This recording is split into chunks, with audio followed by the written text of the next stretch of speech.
Hi guys, thanks for tuning in to another episode of Nuggets News. Well, today we're continuing our Evil Elite series. I'm going to be diving into the escalations and provocations around World War III. I'm going to put it in context for you, in particularly of who's really in control, and I want to tie that into everything else we've been talking about, particularly in light of some new allegations that have just come out this week with these powerful families and child trafficking and how it's all finally coming out into the public eye. So Anarchy Lucas was on the Patrick Bet-David podcast, one of the biggest podcasts in the world I've spoken about before, and named David Rockefeller as a pedo. For the first time ever, she's actually named him. So if you don't know, he's one of these rich and powerful families that we often hear about.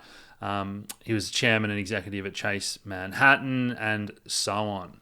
So this is kind of into the conspiratorial Illuminati stuff that people are starting to realize is a lot more real than what they thought, in terms of the power structures that sit well above governments, individuals, politicians, and that sort of thing, who people perceive to run the world and so on. So it's amazing to see this coming out. And I've been speaking about this and been very active on Twitter, X, and so on for a long time now. And this video series, hopefully you've watched all of them to keep up to speed with everything that's going on. But we've had more allegations and more documentaries coming out every week now from victims and the legal team of P. Diddy with that class action and so on, as well as the Epstein-related stuff. It's just everywhere there now, and it's finally just filtering its way through into the mainstream consciousness. So this was another good documentary that just came out today. The official numbers go anywhere from 300,000, 400,000, even higher in terms of missing children in the US just this year alone. So as I mentioned, Patrick Bet-David, he's been tackling a lot of these controversial topics. And I know some people are frustrated about or aware that there's some disinformation, even amongst the alternative media community versus the mainstream, where we've got complete censorship and propaganda through the TV channels and traditional media that's all owned by these wealthy elite families and so on. But to be honest, I think it's really hopeful. I know a lot of these different sort of alternate media influencers have their own topics and things that they don't want to touch on. But the fact that one by one they're pushing their own boundaries and the boundaries of their audience together, I think people are really waking up to so much more than just the individuals themselves. So I'm super hopeful that this is the Great Awakening really speeding up now. So 6 million followers on Valuetainment. I haven't listened to the full podcast. It goes for a couple of hours, but I have listened to all these clips that Patrick put out today. So talking firstly about mind control and how they really numb people down emotionally and manipulate them and so on. And a lot of the time the victims become the perpetrators, and this cycle continues. So talking a lot about that stuff. Hopefully a lot of you are familiar with MK Ultra and mind control and the different tactics and techniques that are used over the years. But this is really interesting to talk about, to hear her talk about the way that she viewed the men that she was, sold to or trafficked to or had to spend time with and so on, as she dropped some of these really big names, the Rothschilds, the Rockefellers. She spoke a lot about the Bilderberg Group and all their dark secrets, politicians back in the day. She spoke about all the different countries she went to, as well as Justin Trudeau's father. So again, if you've been following my Evil Elite series, it shouldn't really come as any surprise to you that I've been saying we're going to continue to see bigger and bigger names and even more allegations coming out against Justin Trudeau today. So, strap in. We're going to see where this all takes us. So these allegations work their way into the mainstream, but pretty shocking for a lot of people. And I've been talking about how Trump has vowed to release this Epstein list. J.D. Vance has as well. And I literally said that one of the things they're going to try and do is probably take us to World War III, the Democrats, while they're still in power, to prevent this coming out. But as I said, don't forget who's really behind everything. It's important to keep this in that really big picture context. And there's been some amazing journalism going on.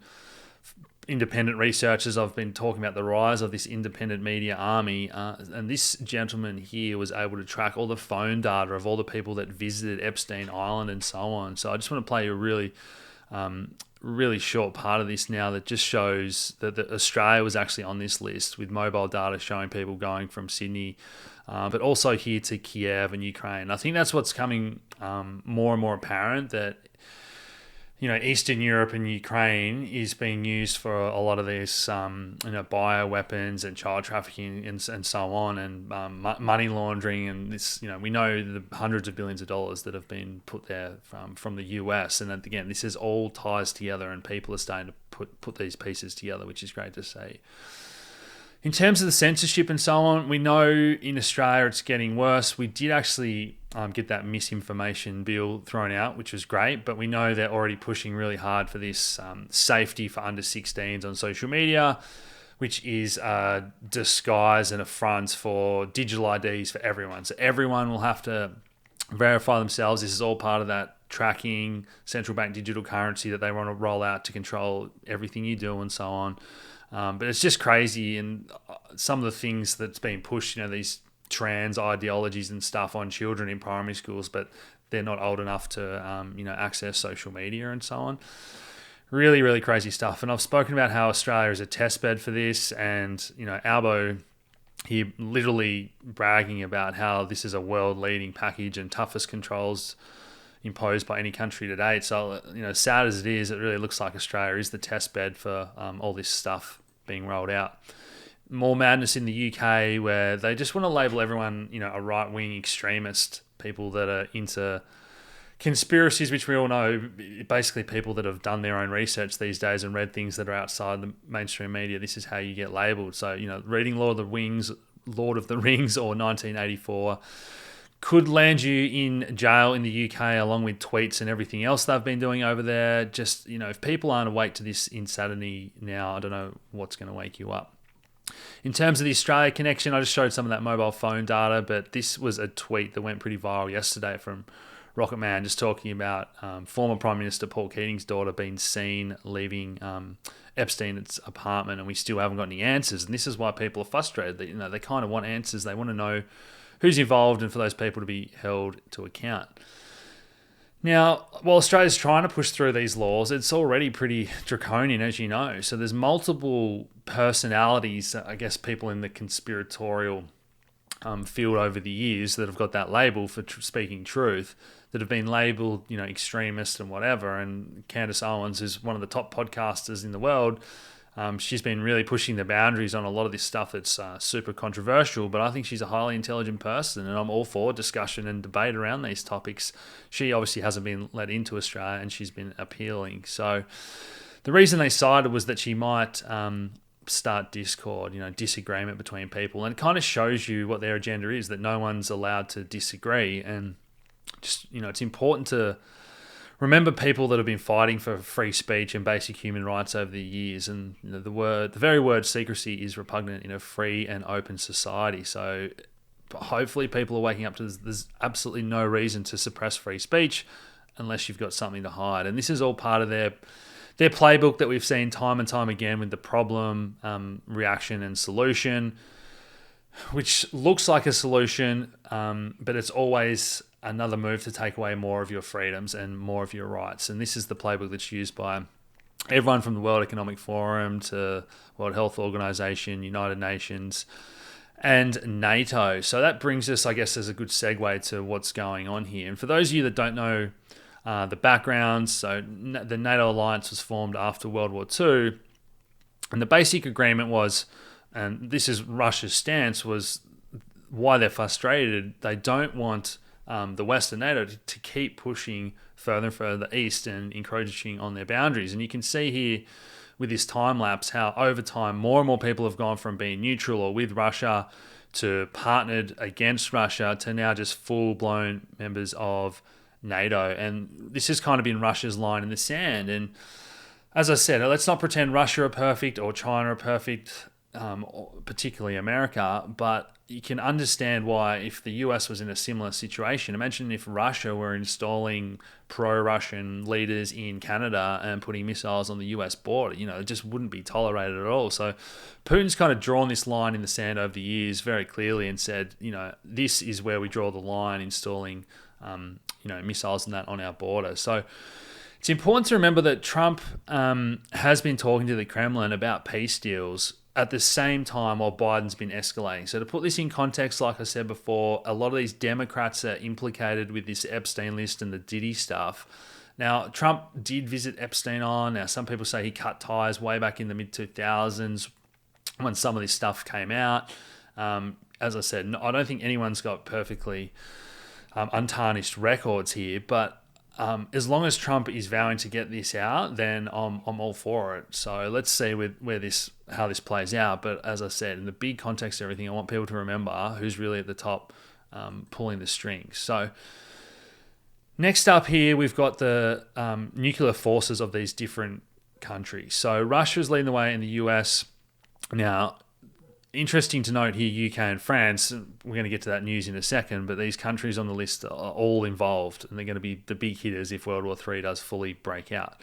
Now, China's been criticised a little bit because they've expanded their nuclear arsenal, and they've kind of stated they want to match the US, but China and Russia traditionally had this no first use policy, which is actually very different to the US's very open nuclear doctrine, where under extreme circumstances to defend vital interest, they would consider the use of nuclear weapons, even on non-nuclear stage, which is pretty crazy. And if you think about it in the context of what's happening right now, scary stuff. So when Biden administration or whoever's running the country, we don't even really know where Biden or Kamala are at the moment in America, when they've started pushing for these missiles to be launched, giving the all clear for the bombing of Russia, Putin actually updated their nuclear doctrine to signal that this was going to be considered a declaration of war, of World War III, if they crossed that line and fired these hypersonic missiles that were made by the US and unable to be operated by Ukraine or NATO individually. These US technologies, it's basically the US now launching these missiles on Russia, and we'll consider it a declaration of war. And that's exactly what has happened. So the Ukraine a few days ago fired these US supplied long-range missiles into Russia. When you think about this context of who's bombing who first and who's the provocateur in the media, and it's always Russia bad, China bad, it's important to remember that these countries haven't done what the US has done in terms of overthrowing governments and just bombing everyone or whatever in terms of trying to, under the guise of peace, basically. So as I said, it's more complicated than that. And China and Russia, I don't think anyone can argue that they're good guys either, but it's just pretty scary stuff with all this aggression and escalation going on.